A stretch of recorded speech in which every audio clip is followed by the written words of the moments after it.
Good evening, everyone. It's pretty crazy, 10 years. The last thing that was said in that video was Jen Magger saying that she's looking forward to the next 10 years, so am I. I think we're just getting started here, and we look forward to doing that with all of you. It's a fun ride. It's a fulfilling ride. It's our divinity. There's an old saying, if you catch somebody at the right moment, you'll meet a hero. And I think that that's true because, we all go through life and our lives are normal and ordinary. And if we get caught in that one moment in our life when we're doing something really divine, then we get to be a hero. And I think that our team at Luke's Wings, I think that we caught ourselves in the right moment and we've had a chance to do something meaningful, and for that I'm really grateful, and I feel very blessed that I had an opportunity to be a part of all of this. I'd like to take a moment to tell you the story of how this whole thing started. If you'll permit me, if you'll humor me, I'd like to take just a few minutes of your time to tell you how it all started. Back in 2007, I was back in Washington, and I was looking to do something fun, and I was trying to be active in the DC scene, etc. And I was volunteering for charities, but I didn't really find one that I loved, and I didn't really have a passion for any of the things I was doing. In 2007, I also had a very good friend, Sarah Wingfield, who at the time was a Redskins cheerleader ambassador, which is kind of like a cheerleader, but it's also an ambassador. I'm not really sure exactly what that means, but Sarah and I were good friends, and we would get lunch sometimes, we would catch up, and we had mutual friends and so forth and so on. And so in December of 2007, I was in Silver Spring, Maryland, and I called her up and I said, hey, I think you work right around the corner, let's grab lunch, what are you doing for lunch? So we had lunch, and she told me this amazing story about her experience in the spring of 2007 at Walter Reed, where she met a soldier named Luke Shirley. I think you know where this is going. We named the organization Luke's Wings after the two of them, Luke Shirley and Sarah Wingfield. And so we were talking for a while about catching up, and then she said, I got to tell you about how I went to Walter Reed back in the spring of earlier this year, and I had my outfit on, and my feet were killing me, and I didn't really want to be there. And but then something happened. I met this service member named Luke Shirley, and he had lost an arm and a leg, and he was wearing this Dolphins jersey, and I was in my Redskins outfit, and I started trying to hack with him about how the Skins are better than the Dolphins, kind of a thing. And he wouldn't have anything to do with it. And obviously, there's something wrong with a guy who isn't paying attention to that situation. So he was heavily medicated. He was going through surgeries. And so then she told me about how when his mother showed up to this barbecue event, he kind of woke up and he started to appreciate what was going on in his surroundings and so forth. And Sarah was able to break into conversation and get to know him a little bit. And so we kept talking. And then I said, Sarah, tell me more about what his mom's doing there. And she said, well, the moms are what are called non-medical attendants, and they're there changing bandages. And I was like, what are you talking about? When I go to a hospital, there's visiting hours, right? And you get kicked out. Visiting hours are over, and then they kick you out, and you're like, okay, see you when you get better, and you're out. It blew my mind that moms and wives were there taking care of their sons and daughters, in some cases, changing bandages. They have a whole thing. They had a whole thing back in the day, the Soldier Family Assistance Center, a whole floor devoted to helping moms and wives coordinate on a day-to-day basis. Blew my mind that was happening. So I looked at Sarah and I said, Sarah, I'd like to throw a party in DC. Let's do it at the City Tavern Club. We'll get a bunch of people there. We'll raise some money. And I'd like to spend that money booking flights to get some moms into Walter Reed. And she looked at me and she said, like I was crazy, right? She looked at me and she said, "Can we do that?" I'm like, "Yeah." No one can stop you from buying somebody a plane ticket, right? And once they're at Reagan, getting from Reagan to Walter Reed is on them, but why can't we just go and buy some plane tickets? She said, "Well, is anybody going to stop us?" I'm like, you know what? If somebody tries to stop me from buying a plane ticket for Mom to go to Walter Reed, then go pound sand, right? Yeah.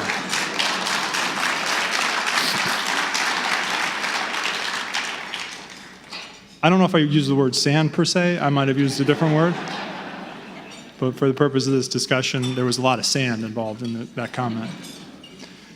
And so she looked at me again. She was like, "Okay, whatever, dude. Let's, I'm in. Let's do this." So that was December. That was the 17th of December. And I went back to the drawing board and did a lot of crazy stuff. And I went back and I visited with Sarah on the first week of January. And I'm like, okay, I incorporated a company and I built a website. And in March of this year, we're throwing a party at the City Tavern Club. And we did it. And in March of 2008, Sarah and I and about 20 volunteers that were involved in the idea hosted a party, and we raised about $12,000, which covered the cost of establishing the organization, etc. And then in June of 2008, we flew our first family into Walter Reed. And that was a really key moment for us. And in all of 2008, we did 19 flights in and out of Walter Reed. Humble beginnings. Great things come from humble beginnings. And Sarah was there all along the way. Sarah's actually here with us tonight. She's sitting at table 6.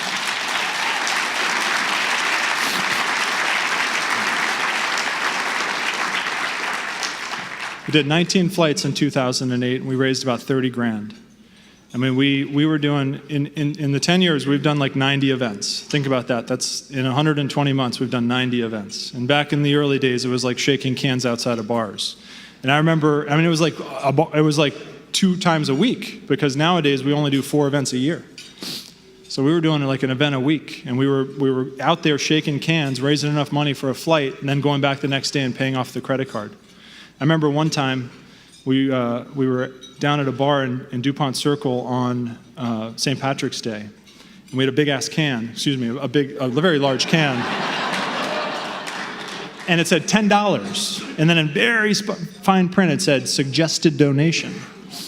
And of course, this was during a St. Patty's bar crawl, right? All night. Nobody knew that it was a charity thing. They thought it was the cover charge to get in during their bar crawl. We raised $8 grand that night. Pockets, like a cartoon, pockets full of cash and coins. And about a couple hours into the night, the DJ upstairs said, "Hey, ladies and gentlemen, we want to just thank you for making your donations to the charity downstairs." And we're like, "Okay, time to leave." Because we knew people would start walking down drunk and being like, "Hey, I thought that was covered. Give me back my $10. We just, we were out. Irish exit on St. Patty's Day. And that was it, man. Those were the early years. And then over the years, the hospital started to trust us. And they started to understand that we were no joke. And so it was 2011, fast forward to 2011, we were doing about 100 flights a year at that time. And the hospitals were really reaching out to us. And the families were really counting on us at that time. They had budgeted with us in mind, right? They were, the term counting on us, they really were. They were taking us to the bank. And we were ahead of our skis in 2011. We were 30, 40 grand on the credit card. We were just saying yes to every flight. We didn't know what to do. At this time, Lindsay, who was a volunteer in our organization, and Jen Magger, who was booking flights over at Walter Reed, the 3 of us were really trying to figure it out every day. And November of 2011, we had this amazing opportunity to get on TV with Shannon Bream, who's sitting at our table tonight from Fox News.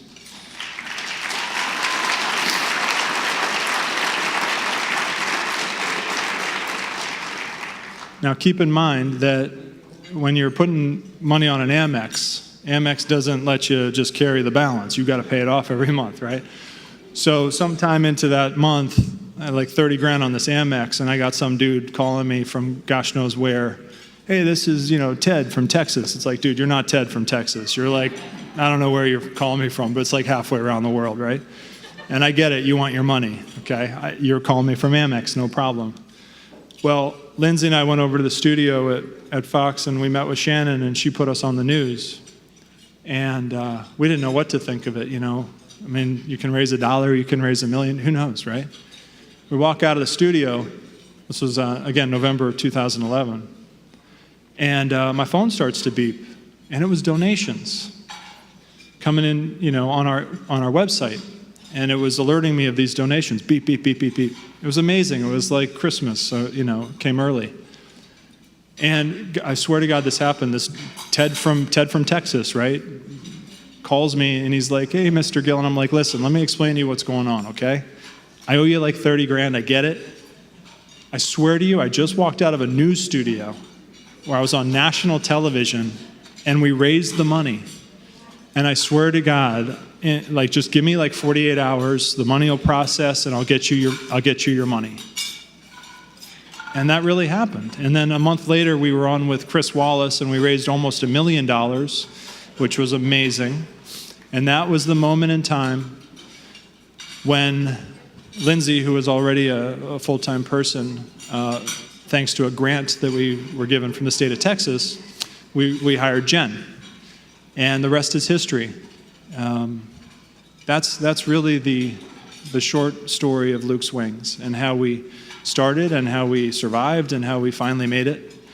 And now we're doing 1,000 flights a year, and we're 5 people strong. And all I can say is that with your help, we are now a real organization that does real things, and we're not going anywhere.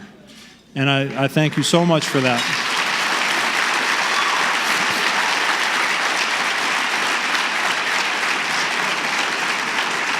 Now, it was right around 2012 that I got another phone call, which was quite serendipitous, from Rich Ross, who was a Beta Theta Pi fraternity brother of mine back at Penn State. We've got about 6 or 7 of the betas here tonight.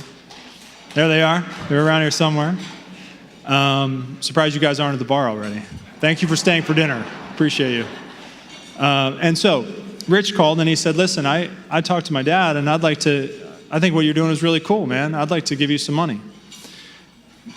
Well, okay, Rich, how much you want to, well, maybe like 5 grand. I don't know. Let me talk to my dad about it. SRS distribution, we're doing very well these days. Let me see what I can do. I'm going to wrap this up here. So let me just tell you, SRS distribution, they ended up going back to their drawing board, and they created a whole foundation with Luke's Wings being the very first beneficiary.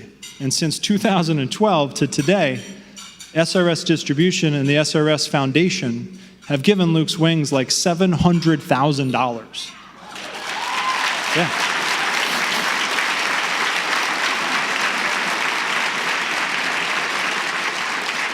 And that's about 10% of everything we've ever created.